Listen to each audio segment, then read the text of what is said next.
जब भारत ने ऑपरेशन सिंदूर के जरिए पाकिस्तान के आतंकी ठिकानों पर मिसाइलें बरसाई, तब एक ही बात दिल में आई, अब दाऊद की भी बारी आ गई है। काश एक निशाना कराची के क्लिंटन वाले बंगले पर भी दाग दिया जाए।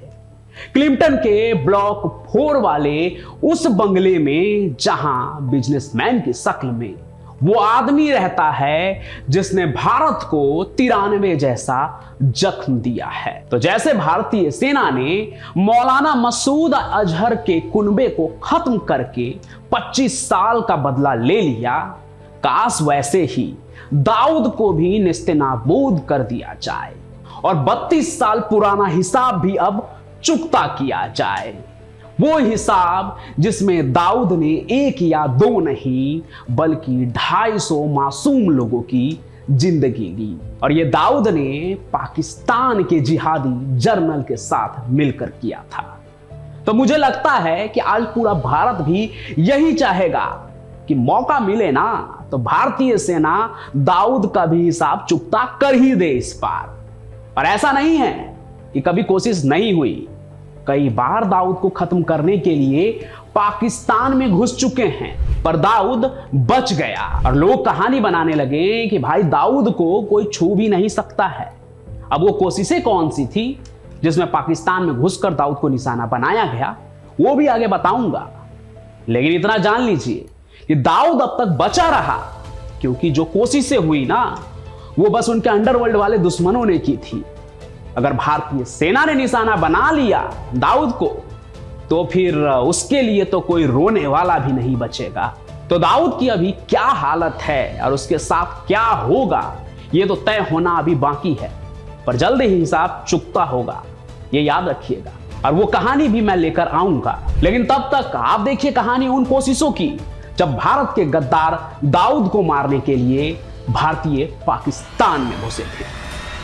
भारतीय अपराध के जगत में सबसे बड़ा नाम किसका है?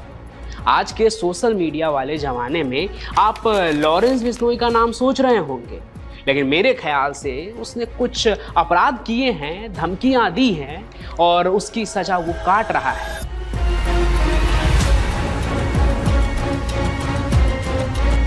लेकिन भारत को सबसे गहरा घाव देने वाला कोई और है और उसका नाम है दाऊद इब्राहिम।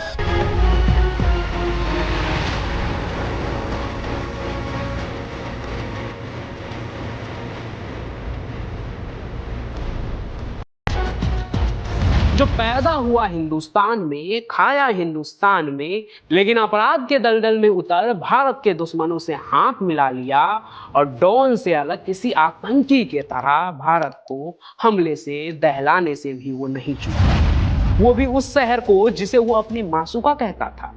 लेकिन ना तो वो उस शहर का हुआ और ना ही अपने देश भारत का, और आज की तारीख में एक भगोड़े की तरह पाकिस्तान में छुपा है, क्योंकि वो जानता है कि अगर वो भारतीय एजेंसी के हाथ लगा तो उसका बचना मुश्किल होगा। लेकिन उसे मौत के घाट उतारने के लिए कई कोशिशें हो चुकी है। कुछ भारतीय एजेंसी ने की तो कुछ उसके दुश्मनों ने। इसी लिस्ट में एक नाम मुंबई की लेडी डॉन का भी है। वो डॉन बनी ही दाऊद को मारने के लिए। तो आज आपराधिक जगत के सबसे बड़े देशद्रोही दाऊद की उन कहानी को भी सुनिए, एक के बाद एक, जहां दाऊद के लिए हर समय मौत का पहरा है।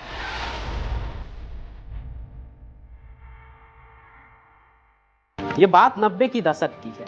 कभी दाऊद के सबसे करीबी मेंबर रहे छोटा राजन ने अपना ही गैंग बना लिया था और दाऊद का वो सबसे बड़ा दुश्मन बन गया। उसी बीच अल्मोड़ा का एक नौजवान मुंबई सेंट्रल रेलवे स्टेशन पर ट्रेन से उतरकर अपना पहला कदम रखता है। उत्तराखंड की खूबसूरत वादियों से मुंबई पहुंचे इस शख्स की कहानी हर दूसरे लड़के जैसे नहीं थी कि वो हालात का मारा बंबई नगरी में पहुंचा और किस्मत ने उसे हत्यारा या अपराधी बना दिया, आदतन अपराधी। गुनाहों की कई कहानी तो वो वादियों से लेकर ही मुंबई में उतरा था। उत्तराखंड के अल्मोड़ा जिले में एक छोटा सा कस्बा है रानीखेत। पीपी वहीं अपने माँ बाप के साथ रहता था। बचपन में ही उसकी माँ गुजर गई तो आर्मी में तैनात पिता ने बच्चे की देखभाल के लिए दूसरी शादी कर दी और यहीं से पीपी की बचपन की जिंदगी बदलनी शुरू हो गई। क्योंकि उसे अपनी सौतेली माँ पसंद नहीं थी। इसलिए पीपी अपना घर छोड़कर गांव में मामा के पास ही रहने लगा। आगे वो स्कूल में मारपीट कर बदमाशी की तरफ बढ़ने लगा। वहीं से उसकी दोस्ती कस्बे के छोटे मोटे बदमाशों से हुई, जिसके बाद आगे चलकर वो अपना छोटा सा गैंग बना लेता है, वहीं अल्मोड़ा के कस्बा रानीखेत में। फिर उसके गैंग ने अल्मोड़ा क्या, नैनीताल और हल्द्वानी में अवैध शराब का कारोबार शुरू कर दिया। रानीखेत का वो लड़का अब अपने इलाके में एकदम कुख्यात हो चुका था, लेकिन वो इतने भर से खुश नहीं था। वो उत्तराखंड के वादियों में कहीं गुम होकर नहीं रहना चाहता था।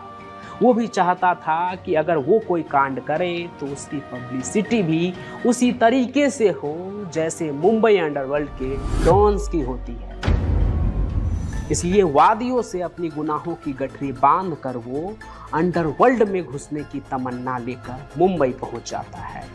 लेकिन दिक्कत ये थी कि गुनाहों के समुंदर में उसे कोई जानता नहीं था। इसी बीच पीपी ने मुंबई में सबसे पहले दोस्ती की गैंगस्टर विक्की मल्होत्रा और फरीद तनासा से। ये दोनों ही छोटा राजन के खास साफ शूटर थे। फिर जैसे ही पीपी को छोटा राजन के बारे में पता चला कि वो दाऊद जैसे डॉन का सबसे बड़ा दुश्मन है, तो वो उससे मिलने की जिद करने लगता है। फिर एक दिन विक्की मल्होत्रा उसे छोटा राजन से मिलवाने भी ले जाता है। छोटा राजन उससे मिलता तो है, लेकिन दाऊद के साथ चल रही गैंगवार के बीच छोटा राजन किसी पर भी भरोसा नहीं करना चाहता था। इसलिए उसने साफ कर दिया कि गैंग में एंट्री तभी मिलेगी जब वो खुद को साबित कर देगा। तो खुद को साबित करने के लिए एक दिन छोटा राजन ने पीपी को बुलाया और कहा कि एक नेता को मारना है, उसकी सुपारी तुम लोगे? पीपी हाँ कह देता है। दरअसल छोटा राजन ये देखना चाहता था कि पीपी में कितना दम है। इधर पीपी तो बस एक मौके के इंतजार में था, क्योंकि मुंबई में तो वो आया ही था अपना नाम बड़ा करने। फिर जैसे ही उसे पहली सुपारी मिली, पीपी ने उस नेता के सुरक्षा घेरे को पार करके माथे के बीचों बीच गोली मारकर उसकी हत्या कर दी। पीपी ने अपने इस हिम्मत से छोटा राजन को इंप्रेस करके उसके काफी करीब पहुंच गया और वो अल्मोड़ा के पीपी से अंडरवर्ल्ड का बंटी पांडे बन गया। इसी बीच छोटा राजन किसी भी कीमत पर दाऊद गैंग का मुंबई से नामो निशान मिटाना चाहता था, ताकि मुंबई की सत्ता उसके हाथों में आ जाए। पर छोटा राजन को मालूम था कि दाऊद तक पहुंचना बेहद ही मुश्किल है और कराची में उसकी हत्या करके जिंदा लौटना तो नामुमकिन ही होगा। छोटा राजन नहीं समझ पा रहा था कि आखिर ये सब कैसे होगा। आखिर कौन ये हिम्मत करेगा कि पड़ोसी मुल्क में कराची में घुस जाए और वहां घुसकर दाऊद को मार के वापस भी आ जाए, या जाकर वो बस मार भी दे। गैंग में किसी के पास इसका कोई जवाब नहीं था। इसी बीच बंटी पांडे ने छोटा राजन से कहा कि मैं मारूंगा दाऊद को, वो भी कराची में घुसकर। बंटी की हिम्मत से अब तक छोटा राजन वाकिफ हो चुका था। उसे मौत से कोई खौफ नहीं था, वो बिल्कुल अच्छे तरीके से जानता था। इसलिए प्लान तैयार होता है, हथियार मुहैया करवाए जाते हैं और बंटी अपने दोस्त विक्की मल्होत्रा और फरीद तनासा के साथ जून 1998 में पाकिस्तान पहुंच गया। वह दाऊद के बंगले का पता लगाने के बाद उसके मुखबिर ने सूचना दी कि दाऊद रोज पास की एक मस्जिद में नमाज पढ़ने के लिए जाता है। तीनों अरब नागरिकों का वेश बनाकर मस्जिद में दाखिल हो जाते हैं, लेकिन दाऊद भी कोई मामूली चिड़िया तो था नहीं कि आसानी से कोई भी आए और उसका शिकार करके चला जाए। उसे छोटा राजन के प्लानिंग की भनक पहले ही लग गई थी। दाऊद का तो अपना इंटेलिजेंस नेटवर्क है, उसे हर खबर मिल जाती है बंबई में क्या हो रहा है नहीं हो रहा है। फिर वो उस दिन क्या कई दिनों तक मस्जिद नहीं गया। फिर बंटी समेत पूरे राजन गैंग को खाली हाथ वहां से पाकिस्तान के कराची से वापस भारत लौटना पड़ता है। 2 साल बाद छोटा राजन ने दोबारा से दाऊद को मारने का प्लान बनाया। वही कहानी जो मैं आपको सुना चुका हूँ कि बेटी के मौत के बाद जब दाऊद मस्जिद गया तो राजन के कई शूटर निशाना लगाए एकदम तैयार थे, निशाना एकदम सटीक था। उसमें से एक उस टीम में बंटी पांडे भी था, जिसके निशाने पे दाऊद इब्राहिम था। लेकिन उस दिन पाकिस्तान में दाऊद इतने तगड़े सिक्योरिटी में था कि उसे मारना क्या, मार के वहाँ से एक पल को भी इधर उधर भागना पॉसिबल था ही नहीं। ये पूरी कहानी क्या है आप चैनल पर देख लीजिएगा, यहाँ पे थंबनेल दिख रहा होगा आपको। बाकी मैं आता हूँ बंटी पांडे की पूरी कहानी पर। बाकी इस घटना के बाद दाऊद भी समझ गया कि छोटा राजन उसके पीछे एकदम पड़ा है। फिर इन दोनों के बीच की जो गैंगवार है वो एकदम इंटरनेशनल लेवल पर छिड़ जाती है।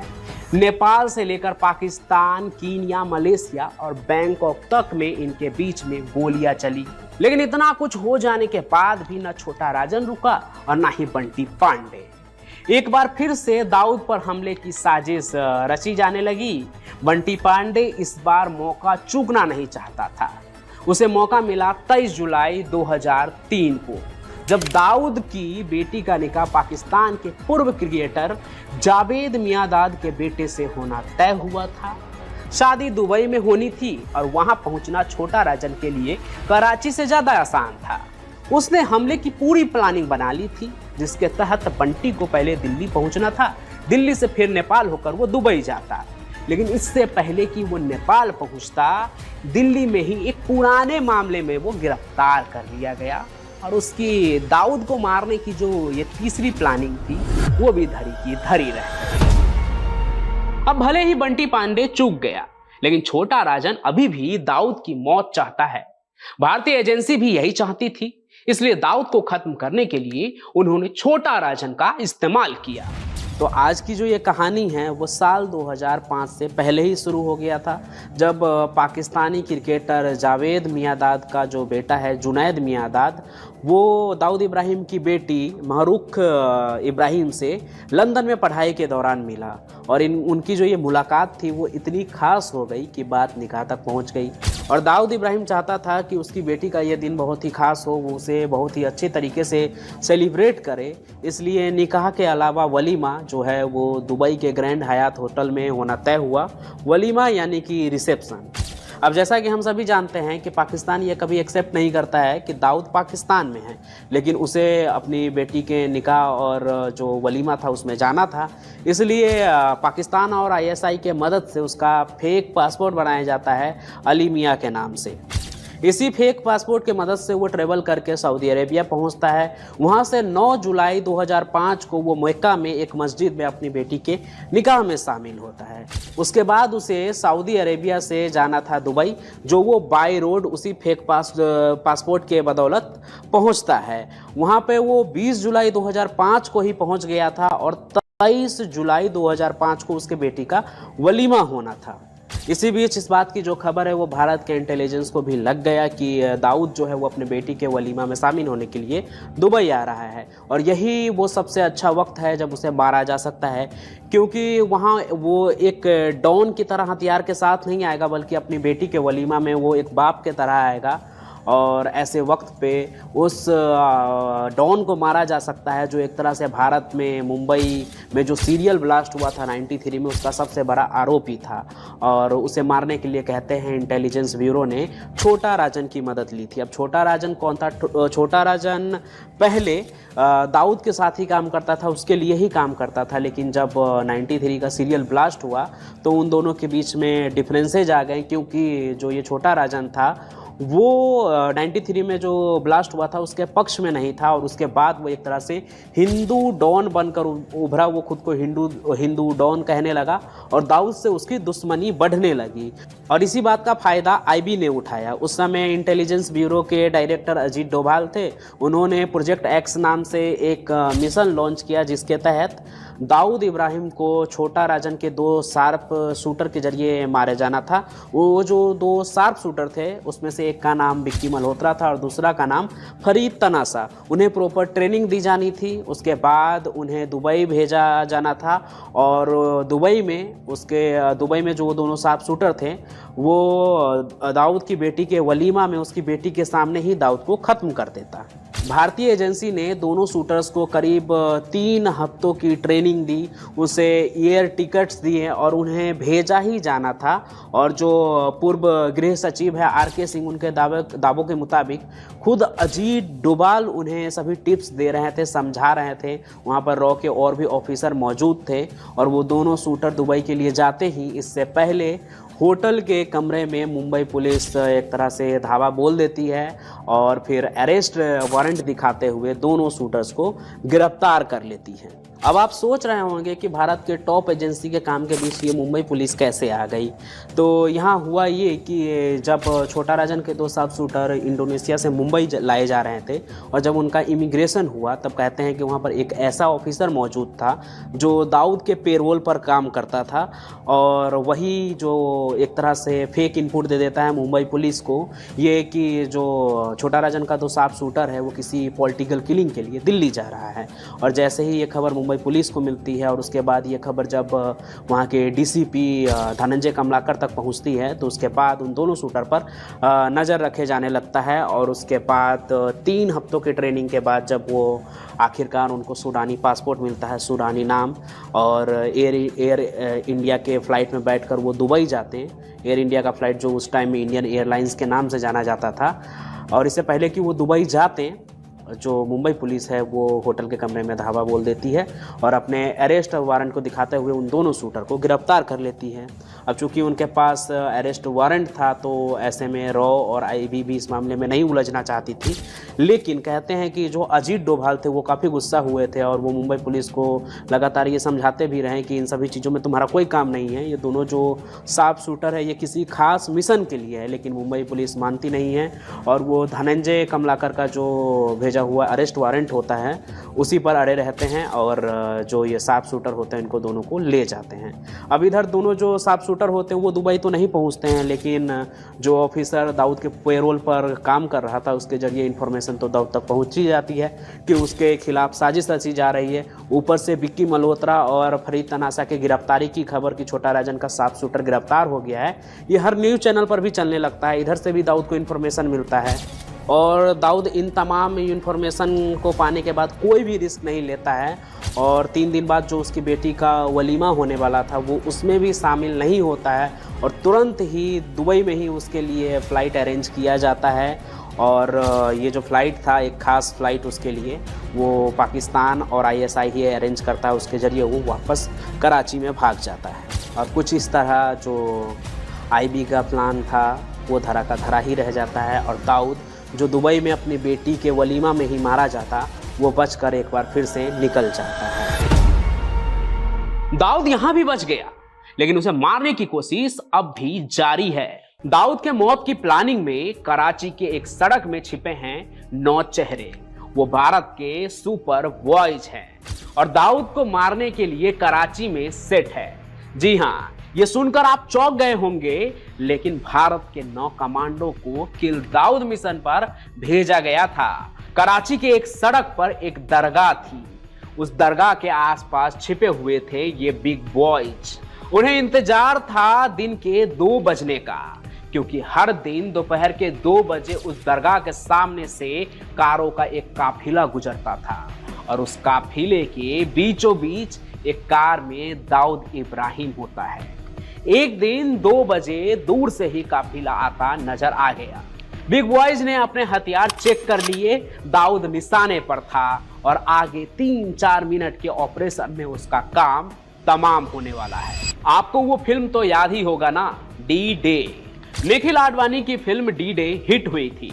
इसमें इंडियन एजेंसी रॉ के कुछ एजेंट्स चुपके से पाकिस्तान में जाते हैं और दाऊद जैसे कैरेक्टर को किडनैप कर लाते हैं। फिल्म में दाऊद बने हैं ऋषि कपूर, लेकिन कम ही लोग जानते हैं कि उसी साल की शुरुआत में यानी 2013 में ही फिल्मी नहीं बल्कि असली D-Day भी आया था। जब बिग बॉयज कराची पहुंचे थे तो उनके निशाने पर दाऊद इब्राहिम था। फिल्म में तो रॉ के एजेंट्स का मिशन कामयाब होता है और वो दाऊद को भारत और पाकिस्तान के बीच नो मैंस लैंड पर मारकर फेंक देते हैं।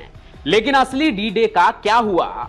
दाऊद को मारने का वो प्लान क्या था और ये बिग बॉयज थे कौन? क्या दाऊद को पता चल गया और बिग बॉयज शहीद हो गए, या फिर उन्होंने दाऊद को ही खत्म कर दिया? जी हां, भारतीय एजेंसियां सालों से पाकिस्तान में दाऊद इब्राहिम का पक्का ठिकाना तलाश रही थी। 2013 की शुरुआत में उन्हें बड़ी कामयाबी मिली। कराची में मौजूद भारतीय एजेंट्स ने दाऊद को खोज निकाला, उसके घर का पता लगा लिया, उसके घर से निकलने और लौटने के वीडियो बनाकर वापस भेजे। दाऊद का पता और वीडियो देखकर भारतीय एजेंसियों में खलबली मच गई। उसी वक्त तय किया गया कि दाऊद का वजूद मिटाने का ये सही वक्त है। उसे मारने के लिए कमांडो भेजे जाएंगे और जिनका मिशन होगा सिर्फ और सिर्फ दाऊद का खात्मा।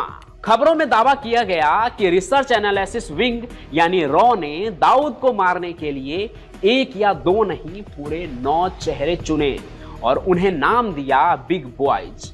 बिग बॉयज में शामिल कमांडो बेस्ट थे, उनका निशाना अचूक था और फिजिकल फाइट में भी उन्हें हराना लगभग नामुमकिन था। लेकिन सबसे बड़ा चैलेंज ये था कि बिना शक हुए 9 कमांडोज की इस हाई स्किल टीम को पाकिस्तान में कैसे पहुंचाया जाए। खबरों के मुताबिक इन्हें अलग अलग देशों की आइडेंटिटी और पासपोर्ट के साथ भेजना तय हुआ। सूडान, बांग्लादेश और नेपाल के पासपोर्ट पर बिग बॉयज पाकिस्तान में दाखिल हुए। जाहिर है दुश्मन देश में घुसना था और वहां उस आदमी को मारना था जिसे खुद पाकिस्तान की खुफिया एजेंसी ISI प्रोटेक्ट करती है।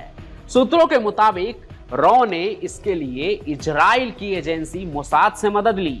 वैसे भी दुश्मन देश में घुसकर अपराधियों को ठिकाने लगाने में मोसाद माहिर है। इस ऑपरेशन के लिए 13 सितंबर 2013 की तारीख तय की गई, यानी वो तारीख जिस दिन दाऊद का हिसाब फाइनल होना था। कराची में रॉ के एजेंट्स ने बताया था कि दाऊद कराची में सालों से रह रहा है और वो रोज क्लिफ्टन रोड से अपने घर से बाहर निकलता है और बिना रुके सीधा कराची के ही डिफेंस हाउसिंग सोसाइटी में जाता है और फिर उसी रास्ते से लौटता है। उसी रास्ते पर सुपर बॉयज यानी रॉ के 9 कमांडोज को छुपना था, दाऊद का इंतजार करना था। वही दरगाह और दिन के 2 बजे का वक्त था। दरगाह के बाहर जगह चुन ली गई थी क्योंकि वहां कारों की रफ्तार धीमी होती थी। 13 सितंबर 2013 को भारत के बिग बॉयज ने दरगाह के सामने पोजीशन ले ली। वक्त का इंतजार किए जाने लगा। कमांडोज को दाऊद की कार के नंबर का पता था। उन्होंने दाऊद के लेटेस्ट वीडियो को भी देख रखे थे। घड़ी ने 2 बजाएं, दिल की धड़कनें रफ्तार पकड़ चुकी थी। आज भारत के सबसे बड़े दुश्मन का अंत होना था। कराची की उस सड़क पर रोज की तरह चहल पहल थी। दरगाह में भी लोग थे। दाऊद की कारों का काफिला दूर से नजर आया। बस कुछ ही मिनट बचे थे। उसी वक्त बिग बॉयज के टीम लीडर का फोन बजा। आखिरी लम्हों में फोन कॉल। ये नंबर तो सिर्फ 1 या 2 लोगों के पास ही था। बिग बॉयज के टीम लीडर ने हड़बड़ी में फोन उठाया। इस वक्त भी बाकी कमांडोज की नजरें दरगाह के सामने आने वाली सड़क पर थी। दूर से दाऊद इब्राहिम का काफिला चला आ रहा था। फोन पर सिर्फ एक ही आवाज और 2-4 शब्द बोले गए। कहा गया अबॉर्ट द प्लान, यानी प्लान को रोक दो, यानी कोई अटैक नहीं, कोई हमला नहीं होगा। ये सुनते ही टीम लीडर ने बाकी कमांडोज को कहा अबॉर्ट, और देखते ही देखते बस कुछ ही पलों में बिग बॉयज के इन शूटर के सामने से यानी दरगाह के सामने से दाऊद इब्राहिम अपने काफिले के साथ निकल गया, इस बात से अनजान कि उसकी जिंदगी का आज अंतिम दिन था, आखिरी दिन था। जिस सूत्र ने यह खबर मीडिया को दी थी उसने ये नहीं बताया कि दरअसल ये आखिरी वक्त पर फोन कॉल किया किसने था और दाऊद को टर्मिनेट करने का वो पक्का प्लान रोक क्यों दिया गया। ये रहस्य आज तक सिर्फ एक रहस्य ही बना है। कोई नहीं जानता कि इतनी तैयारी, इतनी पक्की प्लानिंग सिर्फ एक फोन कॉल से धरी की धरी क्यों रह गई। अब वो मिस्ट्री क्या थी वो तो सॉल्व हुआ नहीं, लेकिन दाऊद पर अटैक के लिए छोटा राजन फिर से तैयार था और दाऊद की हालत एकदम खराब हो गई थी। बाकी देखिए, कोई कितना भी बड़ा आदमी क्यों ना हो, डर सबको लगता है, फिर चाहे वो मशहूर डॉन दाऊद इब्राहिम ही क्यों ना हो। आज आपको एक ऐसे ही दिन की कहानी सुनाने जा रहा हूं जिस दिन दाऊद इब्राहिम इतना डर गया कि वो अपने ही घर कराची में ही इंडिया से अब उसका क्या लेना देना है सिवाय क्राइम के। तो मैं ये बता रहा था कि उस दिन वो कराची में ही 150 लोगों के घेरे में घूम रहा था, इस डर में कि कहीं उसकी मौत ना हो जाए, कोई उसे मार ना दे। लेकिन ऐसा क्या हुआ था दाऊद के साथ जो उसे ऐसा करना पड़ गया? आज कहानी उसी दिन की है। तो इस कहानी की शुरुआत होती है उस वक्त से जब छोटा राजन दाऊद से अलग हो उसका दुश्मन बन गया और छोटा राजन इंडियन एम्बेसी पहुंचकर एक रॉ एजेंट से मिलकर इस बात की डील करता है कि तुम मुझे सिक्योरिटी दो, बदले में मैं तुम्हें दाऊद को खत्म करने में मदद करूंगा। ये डील हो जाती है उन दोनों के बीच और छोटा राजन उस रॉ एजेंट की मदद से वहां से सुरक्षित जगह पर चला जाता है, क्योंकि छोटा राजन डी कंपनी का बहुत बड़ा राजदार था। एक समय में वो दाऊद का राइट हैंड था, छोटा शकील से भी बड़ा कद था डी कंपनी में उसका, इसलिए अब डेफिनेटली डी कंपनी के लिए वो बहुत बड़ा खतरा बन जाता है। दाऊद इब्राहिम को अचानक से छोटा राजन से खतरा महसूस होने लगता है। तब दाऊद जो है वापस पाकिस्तान आया। उसने छोटा शकील को ऑर्डर दिया कि किसी भी तरीके से ये जो छोटा राजन है उसको ढूंढो और जहां मिले उसको वहीं टपका डालो। देखते ही देखते लगभग 2 साल का समय बीता। छोटा राजन रॉ एजेंट के सपोर्ट से नेपाल से काठमांडू पहुंचा, फिर वहां से मलेशिया, जहां एक दिन फोन की घंटी बजी और दूसरी तरफ से आवाज आई, दाऊद इब्राहिम का समय पूरा हो गया है, उसको टपकाने का टाइम आ गया है, तुम तैयारी कर लो। ये फोन उसी रॉ एजेंट का था जिसने 2 साल बाद छोटा राजन से कांटेक्ट किया था। उसने राजन को बताया कि दाऊद की बेटी मारिया इस दुनिया को छोड़कर चली गई है और इसके गम में डूबा दाऊद इस घटना के करीब 40 दिन बाद एक दरगाह पर माथा टेकने वाला है। उस समय दाऊद इब्राहिम पाकिस्तान के कराची शहर में रहने लगा था और उसे पाकिस्तान सरकार के साथ साथ वहां की खुफिया एजेंसी ISI का भी पूरा सपोर्ट हासिल था। उनके सिक्योरिटी में ही दाऊद पूरी दुनिया में चल रहे अपने इंटरनेशनल ऑर्गेनाइज्ड क्राइम की सिंडिकेट को ऑपरेट करता था। इधर दरगाह पर माथा टेकने के लिए दाऊद आने वाला था। इस बात की जानकारी इंडियन रिसर्च एनालिसिस विंग यानी रॉ को लग चुकी थी और रॉ के एजेंट चाहते थे कि इस मौके का फायदा उठाया जा सके, दाऊद इब्राहिम को खत्म कर दिया जाए। लेकिन वो ये नहीं चाहते थे कि किसी भी कीमत पर इस काम में भारत सरकार या फिर भारत सरकार के किसी भी एजेंट का हाथ हो, उनका नाम आए। इस काम के लिए छोटा राजन को चुना गया था। उन्होंने छोटा राजन को कहा कि तुम्हारे पास दाऊद इब्राहिम को उड़ाने का ये शानदार मौका है, इसका फायदा उठाओ। इसके बाद 27 मई 1998 को छोटा राजन के 7 शार्प शूटर्स मुंबई से नेपाल के लिए रवाना होते हैं। 28 मई की रात ये सभी काठमांडू के एक होटल में स्टे करते हैं। इसके बाद अगली सुबह फ्लाइट पकड़कर पाकिस्तान के कराची शहर में लैंड करते हैं। पाकिस्तान स्थित कराची एयरपोर्ट पर छोटा राजन के लिए काम पूरा करने वाला एक आदमी इन लोगों से मिलता है और उन सभी को पाकिस्तान के कराची स्थित डिफेंस कॉलोनी में ले जाता है। वहां से अल मंसूर अपार्टमेंट में 3rd फ्लोर पर इन लोगों के लिए एक कमरा बुक किया जाता है जहां ये सभी शूटर्स रुकते हैं। उसमें विक्की मल्होत्रा, एजाज लकड़ावाला, फरीद तनासा शामिल होते हैं। ये वही 7 शूटर्स है जो छोटा राजन के इशारे पर दाऊद इब्राहिम को मारने के लिए उस दिन कराची पहुंचे थे। इस अपार्टमेंट में 2 दिन बाद इन लोगों के पास मॉडर्नाइज वेपन का एक कैरेट आता है जिसमें 4 AK-47, 4 हैंड ग्रेनेड, 4 पिस्टल और बड़ी मात्रा में कारतूस थे। फाइनली वो दिन भी आ जाता है, वो घड़ी भी आ जाती है जब इन लोगों को दाऊद इब्राहिम को टपकाना था। हजरत अली शाह दरगाह के बाहर लगभग 100 मीटर की दूरी पर एक वैन में ये सभी शूटर्स जो थे वो मौजूद थे, दाऊद के आने का इंतजार कर रहे थे। थोड़ी ही देर में दाऊद इब्राहिम अपने काफिले के साथ दरगाह के सामने पहुंचा, लेकिन उस दिन दाऊद के काफिले में लगभग 30 गाड़ियां थी। गाड़ियों के रुकते ही हर गाड़ी से हथियार बंद कमांडो बाहर निकले। उन्होंने आसपास देखा और जब उन्हें सिचुएशन क्लियर दिखी तो दाऊद को भी उतरने का इशारा दिया। इन गाड़ियों में से एक गाड़ी में सफेद कुर्ता पजामा पहने, चश्मा लगाए एक आदमी उतरा और दरगाह के अंदर चला गया, जो कोई और नहीं बल्कि भारत का भगोड़ा और अंडरवर्ल्ड का मोस्ट वांटेड दाऊद इब्राहिम था। यह देखकर छोटा राजन के शूटर हैरान रह गए। दाऊद इब्राहिम के साथ 10-15 नहीं बल्कि पूरे 150 कमांडो थे, जबकि इन लोगों को बताया गया था कि दाऊद इब्राहिम कराची में खुद को इतना सेफ महसूस करता है कि उसके साथ मुश्किल से 10-15 लोग ही रहते हैं, और उस 10-15 लोग को तो ये 7 शूटर आराम से हैंडल कर लेते। अब सवाल ये उठता है कि अचानक ये दाऊद इतनी ज्यादा सिक्योरिटी लेकर वहां कैसे पहुंच गया। अब इधर दाऊद इब्राहिम दरगाह के अंदर जाता है और लगभग 20 मिनट तक उसने दरगाह के भीतर ही बिताया। इसके बाद वो सीधा वापस अपनी गाड़ी में आया और गाड़ी में बैठकर अपने काफिले के साथ वापस रवाना भी हो गया। दाऊद इब्राहिम का इंतजार कर रहे इन सभी 7 शूटर्स ने कोई हरकत नहीं की।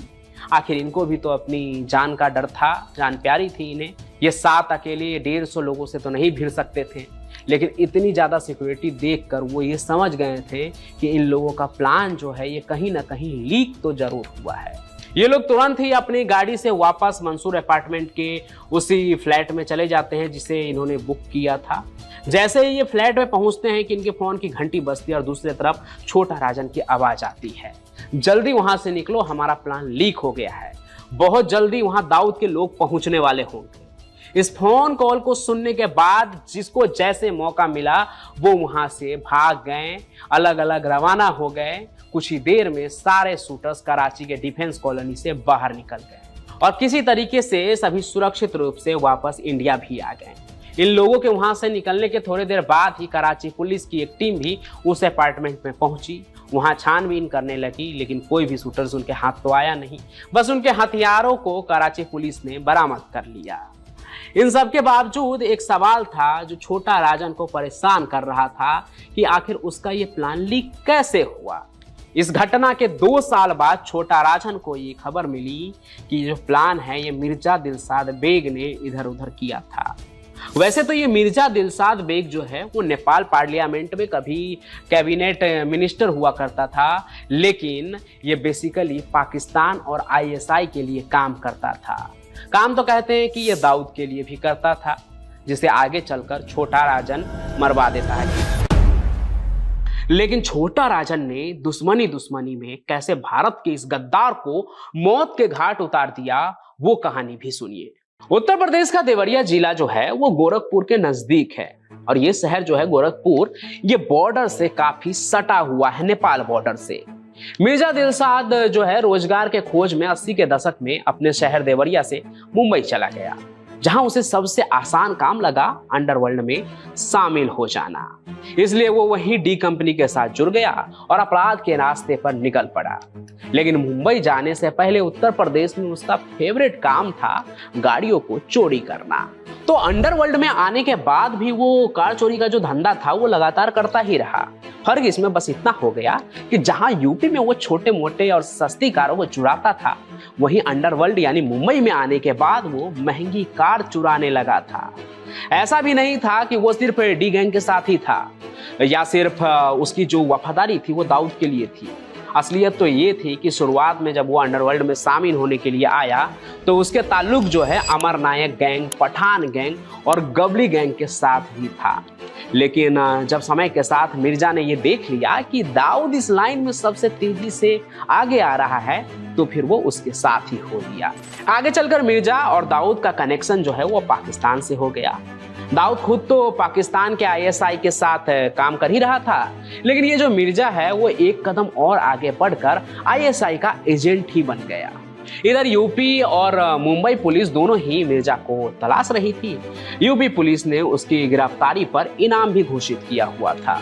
उनसे बचने के लिए ये मिर्जा क्या करता है, भागकर नेपाल पहुंच गया। अब नेपाल में उत्तर प्रदेश और बिहार के जो लोग होते हैं उनके काफी रिश्तेदार भी रहते हैं। ऐसे ही मिर्जा के रिश्तेदार भी वहां रहते थे, तो वो अपने रिश्तेदार के पास रहने लगा। रिश्तेदार के होने की वजह से जल्दी उसे वहां पर नागरिकता भी मिल गई और वो इंडियन से नेपाली हो गया। नेपाली नागरिक बनने के बाद मिर्जा नेपाल की पॉलिटिक्स में भी एंट्री मार लेता है। फिर मिर्जा दिलशाद बेग ने वहां अपना क्रिमिनल कार्ड खेला और नेपाल सद्भावना पार्टी से साल 1994 में कपिलवस्तु के तराई डिस्ट्रिक्ट से इलेक्शन लड़ा। और चूंकि वहां पर मुस्लिम आबादी उस वक्त बहुत ही ज्यादा थी, इस वजह से मिर्जा जो है भारी मतों से वहां पर जीत भी गया। इसके बाद उसने राष्ट्रीय प्रजातंत्र पार्टी को ज्वाइन कर लिया और दूसरी बार भी वहां से जीत हासिल की और फिर से सरकार में मंत्री बना। जब दिलशाद बेग नेपाली सरकार में मंत्री बना तो उस समय मुंबई अंडरवर्ल्ड के लिए काठमांडू तो समझिए जैसे एक स्वर्ग के जैसा था। किसी भी तरह के अपराधों को अंजाम देकर अंडरवर्ल्ड के लोग जो है वो नेपाल भाग जाते थे और मिर्जा वहां पर सबको पूरी सिक्योरिटी देता था और साथ ही साथ जो भी ऐशो आराम होता था वो भी मुहैया करवाता था उनके लिए। सिर्फ यही नहीं, नेपाल सरकार में रहते हुए मिर्जा अंडरवर्ल्ड के कई लोगों को जाली कागजात बनाकर दुनिया के कई और दूसरे जो सुरक्षित जगह होते थे इन अपराधियों के लिए वहां भेज देता था। वो डी कंपनी के बॉस के लिए एक सुरक्षा कवच की तरह काम कर रहा था, आप समझ लीजिए। और ये सिलसिला कई सालों तक चलता रहा। 1997 में जब टी सीरीज के मालिक गुलशन कुमार का मुंबई में मर्डर हुआ और उस केस में अबू सालेम का नाम आया तो उसको भगाने की जिम्मेदारी भी मिर्जा दिलशाद बेग ने ही ली थी और पाकिस्तान के आईएसआई से बात करके अबू सलेम को पाकिस्तान में शिफ्ट कर दिया। लेकिन हर गुनाह का एक न एक दिन तो अंत होना ही है। ऐसा ही यहाँ भी हुआ। 1998 का शुरुआती महीना चल रहा था। मिर्जा दिलशाद बेग का जो गोल्डन करियर था वो खत्म होने वाला था। मुंबई क्राइम ब्रांच और यूपी पुलिस के साथ साथ अब एनआईए भी उसके पीछे थी। मिर्जा को पकड़ने की कोशिश में अंडरवर्ल्ड के ही लोगों की मदद ली गई, ऐसे लोगों की जो कभी उसके साथ थे, उसके साथ काम कर रहे थे। तब एक ऑफिसर ने देश हित का हवाला देकर बबलू श्रीवास्तव से मदद मांगी। गैंगस्टर था ये भी, किडनैपिंग किंग, कहानी सुनाई थी इसकी मैंने चैनल पर आपको। तो जिस पर ये बबलू श्रीवास्तव जो है ना ये भी हाँ कर देता है कि वो मदद करेगा इस काम के लिए। फिर वो इस काम के लिए अपने ही गैंग की एक सबसे तेज तर्रार महिला को चुनता है। अर्चना शर्मा नाम होता है। बबलू ने अर्चना को नेपाल भेज दिया और मिर्जा को फोन करके ये बताया कि अर्चना को पुलिस परेशान कर रही है भारत में, इसलिए तुम कुछ दिनों के लिए इसे नेपाल में सुरक्षित रहने का बंदोबस्त कर दो। 1 जून 1998 के आसपास अर्चना जो है वो नेपाल पहुंच गई।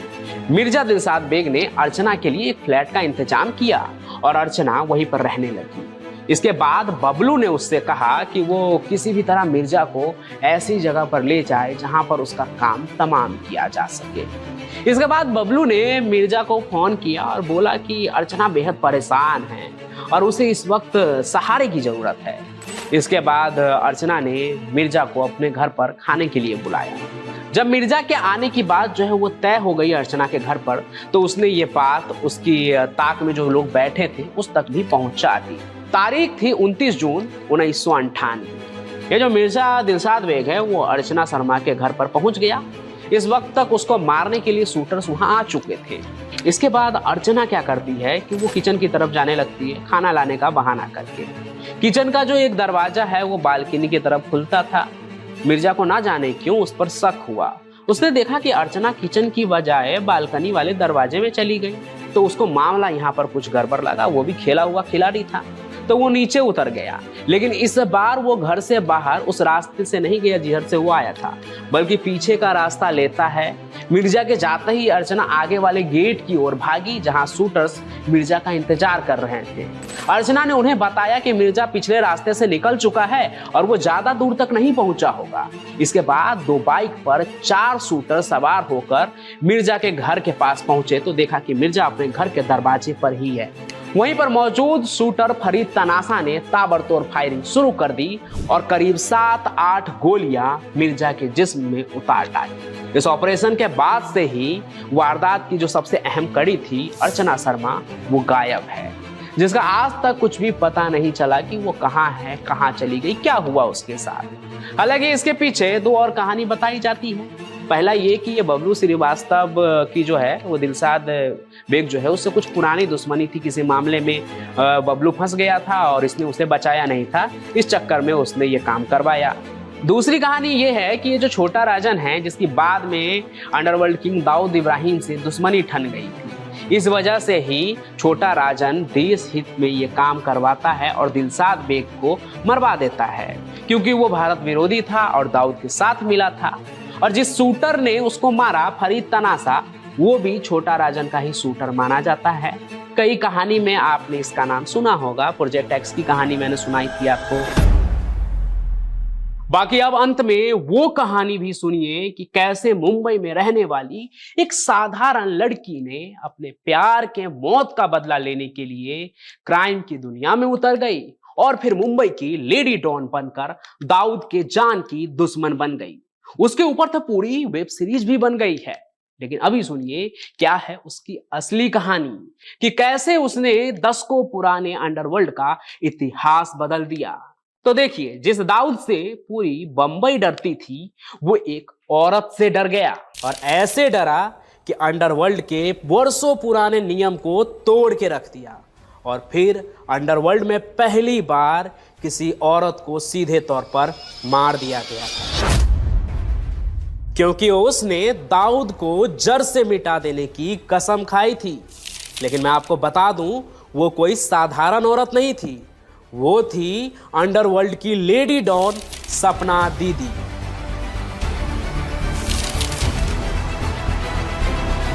लेकिन यह नाम उसका असली नहीं है, और यह नाम मिलने की कहानी भी क्राइम, थ्रिल और एक्शन से भरी हुई है, जो मैं आपको आगे बताऊंगा। नमस्कार, मैं पंचम प्रकाश, और आज क्राइम कनेक्ट पर मैं आपको कनेक्ट करूंगा सपना दीदी के कहानी से। लेकिन उससे पहले आप हमारे चैनल क्राइम कनेक्ट को सब्सक्राइब कर लीजिए। तो चलिए अब हम कहानी को शुरू करते हैं।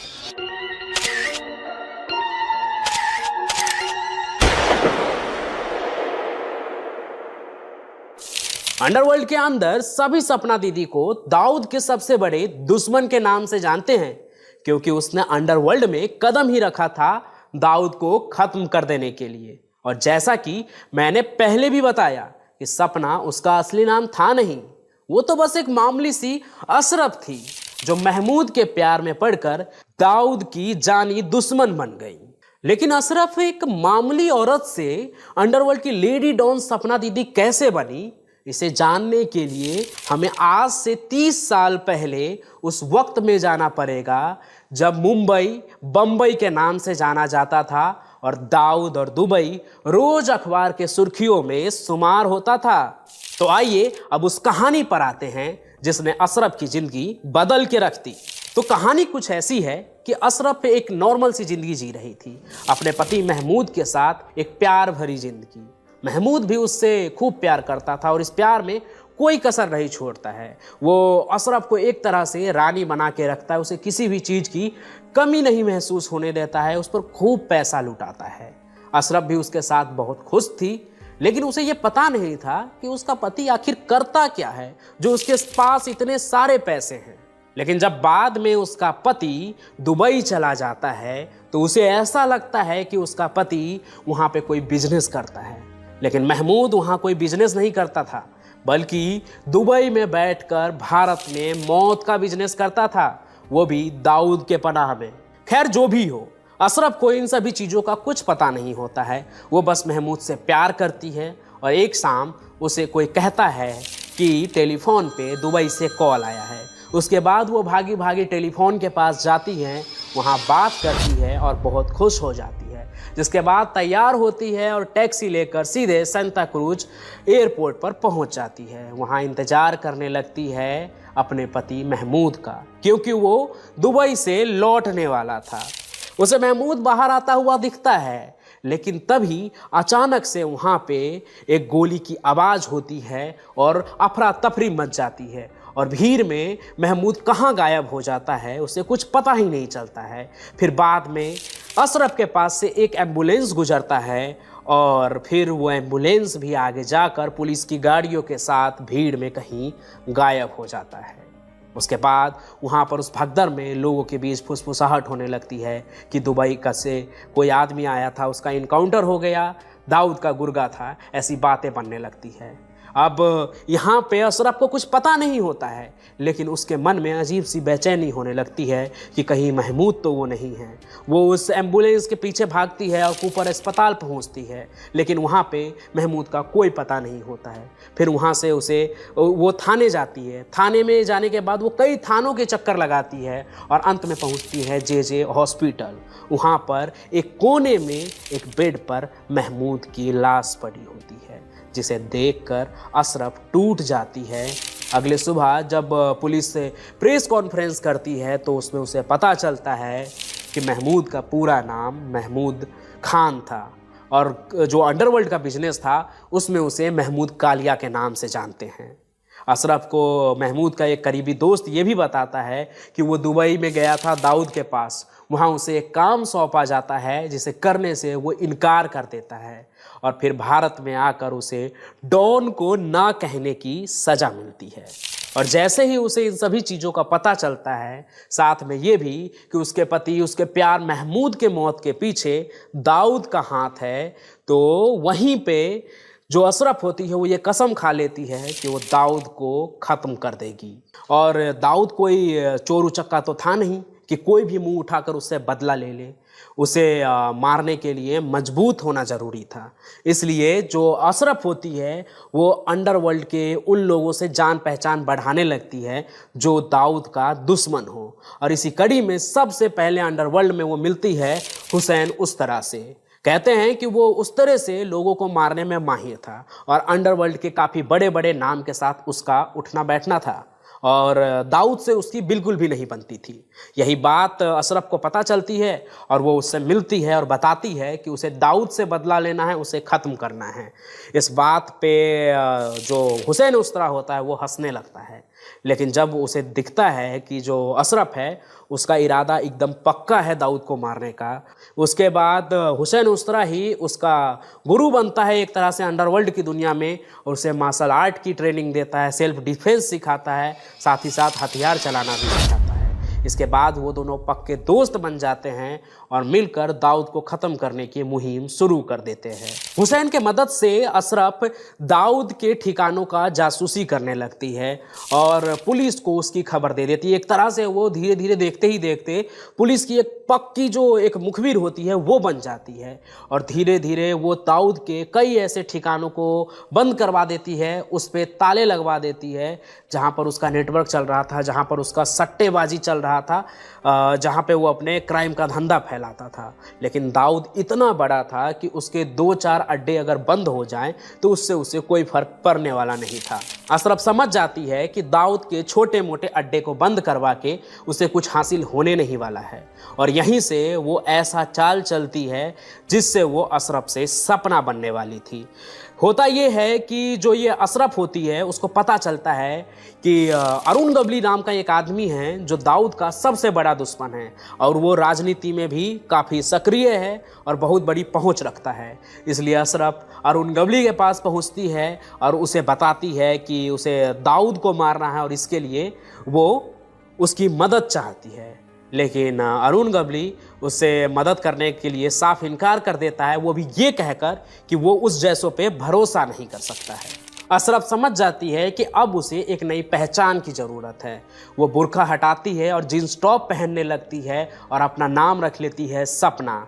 बाइक भी चलाने लगती है, वो हथियार की और भी ट्रेनिंग लेती है और धीरे धीरे देखते ही देखते वो अपने गुर्गे भी जमा करने लगती है जो दाऊद से खार खाए बैठे हुए होते हैं और उन्हीं के बदौलत वो सपना से सपना दीदी बनती है और फिर धीरे धीरे मुंबई अंडरवर्ल्ड में लेडी डॉन बन के उभरती है। हुसैन उस्तरा के साथ मिलकर वो नेपाल भी जाती है क्योंकि नेपाल से जो दाऊद था वो अपना हथियार स्मगल करता था इंडिया में। वहाँ पर वो जाकर उसके स्मगल वाले हथियार को भी लूटना शुरू कर देती है और हुसैन उस्तरा उसे क्या करता था, कलकत्ता में बेचकर मुनाफा कमाते थे और दोनों अपनी कमाई करते थे। लेकिन एक बार इसी लूट के चक्कर में उनका एक तरह से भिड़ंत हो जाता है बॉर्डर सिक्योरिटी से और उसके बाद सपना नेपाल जाना बंद कर देती है और अशरफ मुंबई में रहकर ही दाऊद को जितना नुकसान पहुंचा सकती थी उतना नुकसान पहुंचाती है। यहाँ से हुसैन उस्तरा और जो सपना दीदी होती है, अशरफ जो सपना दीदी बन जाती है, इन दोनों का रास्ता अलग अलग हो जाता है और दोनों अपना अपना गैंग चलाने लगते हैं। इस समय तक सपना दीदी मुंबई में अपना अच्छा खासा पहचान बना लेती है। उसका बहुत सारे राजनेता से लेकर ऐसे बहुत ही बड़े बड़े लोगों के साथ जान पहचान बन जाता है जिससे मुंबई पर उसका पकड़ और भी ज़्यादा बढ़ जाता है। वो अपने मकसद को पूरा करने के लिए एक पुलिस वाले से भी शादी कर लेती है, लेकिन बाद में उन दोनों के रिश्ते टूट जाते हैं। लेकिन उसका मकसद नहीं रुकता है जो था दाऊद को ख़त्म करने का। लेकिन दाऊद मुंबई में तो था नहीं, वो दुबई में बैठा हुआ था और दुबई में उन दिनों 1990 में एक मैच चल रहा था पाकिस्तान और इंडिया के बीच, और दाऊद का मैच देखने में काफ़ी इंटरेस्ट था। उन दिनों उसके लिए स्टेडियम में एक वीआईपी सीट बुक रहती थी जहां बैठकर वो मैच देखा करता था, और उसके गुर्गे जो थे वो सट्टेबाजी का बिजनेस भी करते थे। यहीं से सपना को ख्याल आता है कि उसे स्टेडियम में ही मारा जाए, क्योंकि यही वो वक्त था जब दाऊद बिना हथियार के स्टेडियम में बैठा करता था। यहाँ पर सपना अपने गुर्गों को दुबई भेजती है उस स्टेडियम का रेकी करने के लिए। उसके बाद उन लोगों ने एक मास्टर प्लान बनाया कि वो दुबई के स्टेडियम में ही दाऊद को ख़त्म करेगी। उसके गुर्गे किसी भी तरह वहाँ सीट के अंदर जाकर हथियार छुपा देंगे, यानी कि चाकू, इस तरह की चीज़ें वहाँ पर रखेंगे, और फिर वो दिन आएगा जब वो अपने इस प्लान को एग्जीक्यूट करेंगे। और कैसे करेंगे? जब मैच शुरू होगा तो ताली बजाने के लिए सभी उठेंगे, इसी बीच कोई जाकर दाऊद इब्राहिम को चाकू से मार देगा। इस प्लान पर सपना दीदी को इतना भरोसा था कि उसे बस एक मौके का इंतजार था कि वो खुद दुबई जाती और इस प्लान को अंजाम देती, और वो मौका शायद उसके हाथ लगने ही वाला था। लेकिन इससे पहले कि वो दुबई जाती, सपना जो अशरफ से मुखबिर और मुखबिर से सपना दीदी बन के एक लेडी डॉन बनी, उसकी मुखबिर कोई छोटा शकील से कर देता है। अब छोटा शकील कौन था? छोटा शकील उन दिनों दाऊद का राइट हैंड था, जो उसके एब्सेंस में एक तरह से पूरे मुंबई को देखता है। और उसके पास जब ये खबर पहुंचती है कि कोई दाऊद को मारने की प्लानिंग कर रहा है, तो उसके कान खड़े हो जाते हैं। और इससे पहले कि कुछ ऐसा होता, वो अपने गुंडों को भेजता है और सपना दीदी को उठवा लेता है और उसके ही घर के नीचे उसे चाकू से गोद कर मार देता है। और यहीं पे सपना दीदी की कहानी खत्म हो जाती है। कहते हैं कि अगर उस दिन सपना दीदी को नहीं मारा जाता तो जो दाऊद आज तक छुपकर बैठा हुआ है वो 90 के दशक में ही, यानी कि मुंबई ब्लास्ट से पहले ही उस स्टेडियम में मारा जाता। पर ऐसा होता नहीं है। डी कंपनी के नेटवर्क के आगे अशरफ उर्फ सपना दीदी हार जाती है, ठीक उसी तरह से मारी जाती है जैसे कि उसका पति महमूद मारा जाता है, और दोनों की कहानी खत्म हो जाती है।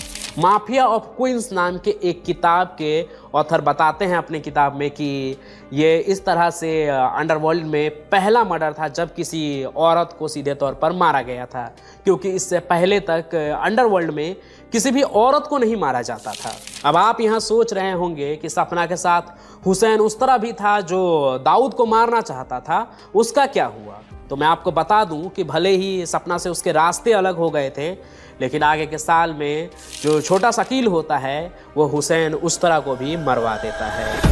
अब देखिए, अब तक की पूरी कहानी सुनने के बाद आप इतना तो समझ गए होंगे कि भले ही दाऊद मारा नहीं गया, लेकिन वो अपनी जिंदगी के हर पल को डर के साए में गुजार रहा है। डर कर वो पाकिस्तान के किसी कोने में बैठा है, अपनी पहचान तक जाहिर नहीं करता है, क्योंकि उसे डर है। आतंक फैलाने वाले दाऊद को अब ये खौफ है कि अगर उसकी कोई भी इंफॉर्मेशन लीक हुई ना, तो उसके सिर पर मंडरा रही मौत उसके गले तक भी पहुंच सकता है। तो भले ही दाऊद अब तक मरा नहीं है, लेकिन उसकी जिंदगी मौत के साए में और भी बदतर है। तो अब अलविदा करने का वक्त आ गया है। उम्मीद है कि आपको आज का ये लाइव पसंद आया होगा। बाकी आपको जो भी लगा वो हमें कमेंट कीजिए, वीडियो को लाइक कीजिए, शेयर कीजिए और चैनल को सब्सक्राइब जरूर कर लीजिए।